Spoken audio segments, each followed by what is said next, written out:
Good enough. How good is good enough? Good enough to play. Joe, is this as good a secondary as you faced? This Yeah. Broncos secondary? Yeah, I think top to bottom, you watch the film, and a lot of weeks you point at this guy like, hey, we can attack this guy. They don't have any of those guys on this defense. The top to bottom, they're probably the deepest that we've played. Do you guys feel like this game this weekend is a must-win for you? Yeah, I mean, going forward, every game is a must-win if we want to get in the playoffs. We got to control what we can control, and if we go out and win all the games that we're capable of winning, we control our destiny. The position you put yourselves in, after the bye week, would it be disappointing to not make the playoffs at this point? Yeah, of course. I feel like we're a good enough team to make the playoffs, but it doesn't matter if we don't win this week. So we're going to focus game to game. We got 4 left. We're going to go out this week and take care of business, have a great week of practice, and be ready to go. They're a really good defense, really good team, well coached, play hard. We're going to have our work cut out for us this week. Joe, what's your reaction like when a team actually tries to play man against you guys now? We haven't seen it in a couple weeks, so we think Denver might be playing a little bit of man.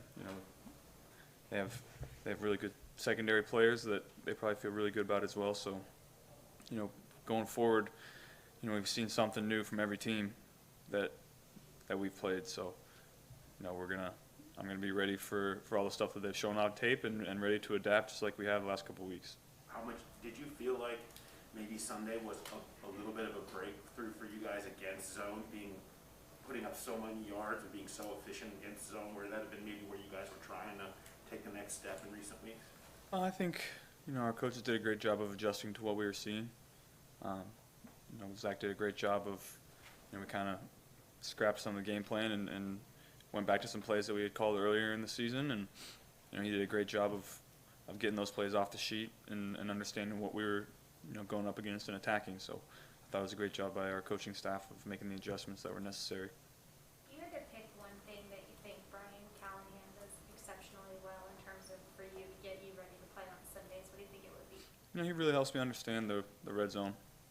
That's what Brian does each week, as far as game plan wise, and he really helps me understand the defenses in the red zone, the concepts, and then he listens to me of what I like and what I don't like, and that's my favorite part about our coaching staff is if I don't like a play that they might feel good about, if I don't feel good about it, it's probably not going to get called.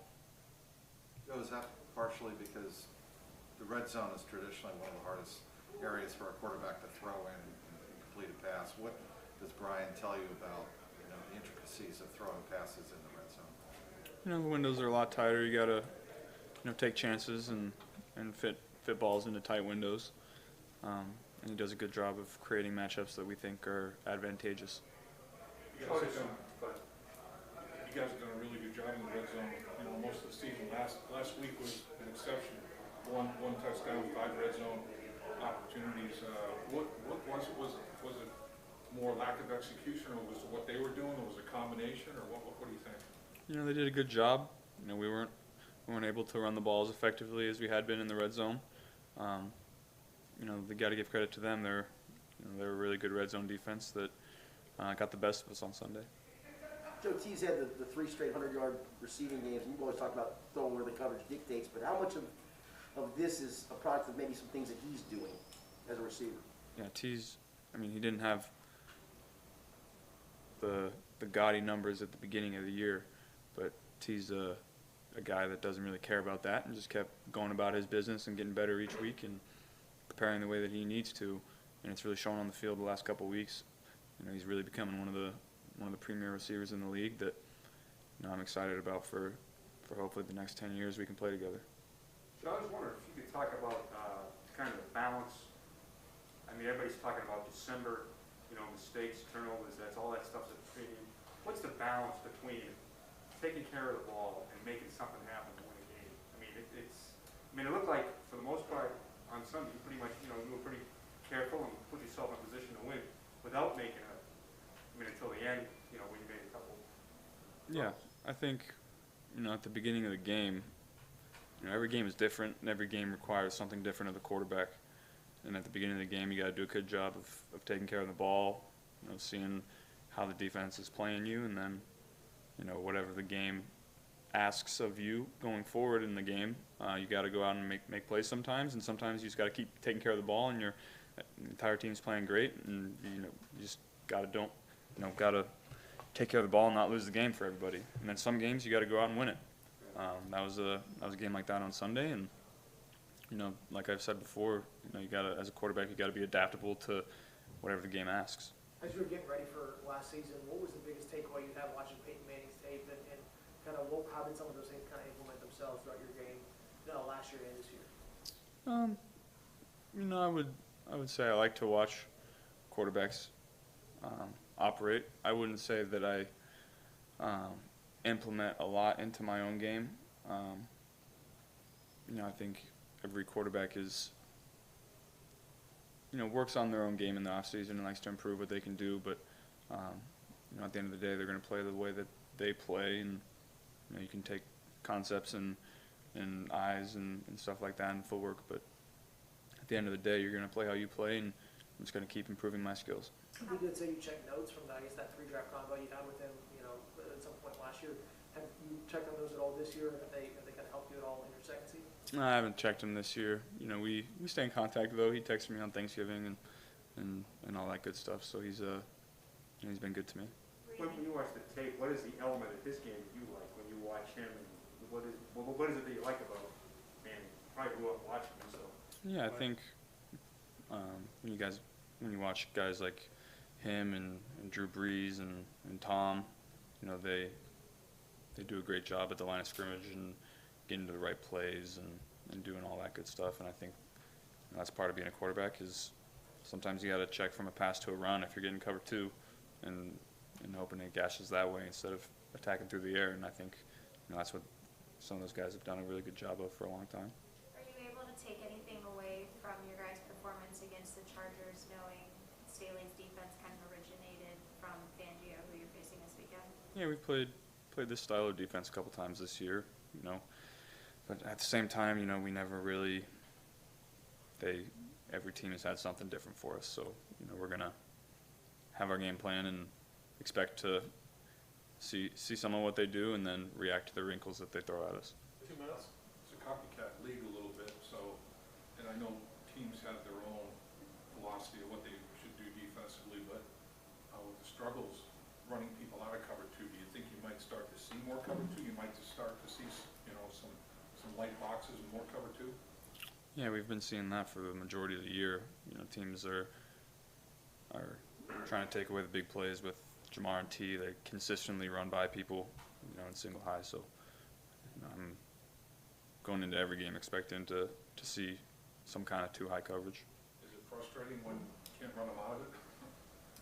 No, I think whatever the game calls for, I'm gonna go out and execute. Whatever play is called, I'm gonna go out and execute, and whatever happens, happens. Zach was saying you kind of surprised him with the first touchdown to Jamar and then the throw to T kind of on the next drive. Like, do you ever surprise yourself when you go back and watch like the degree of difficulty throws you made in the last stretch like you had in a game like that? I wouldn't say I surprise myself. I say, I expect myself to make those kind of throws.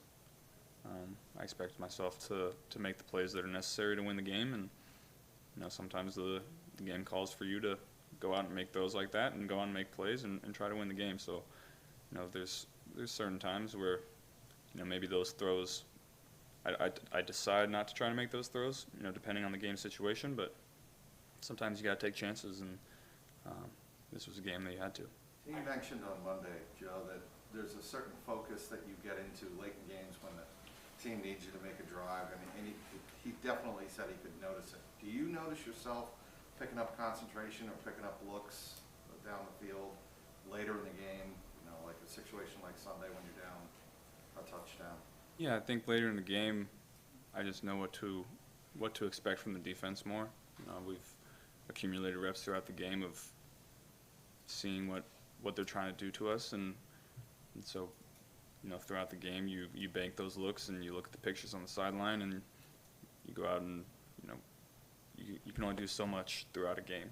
You're going to see new stuff, but you can't put in 100 new plays each week. So usually you know what kind of game it's going to be after the first 2 or 3 series, and so then you can bank those looks and understand what you're looking at in the fourth quarter. And usually as the game goes on, you like to play better because you know what to expect from the defense. Last question. Is there a team that adjusted to adjustments better than any other defense during the course of the season? I mean, it's all about adjustments to adjustments. Is there any team that after the game you said, damn, there was a lot of chess going on there? It's tough to say looking back.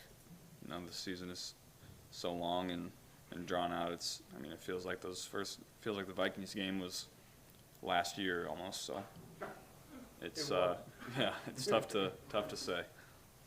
Zach told us that he really liked talking about your birthday. What'd you get for your Oh my God. I actually got some great presents this year. I was very appreciative of all the people that got me some gifts that I really needed, that I didn't know I needed.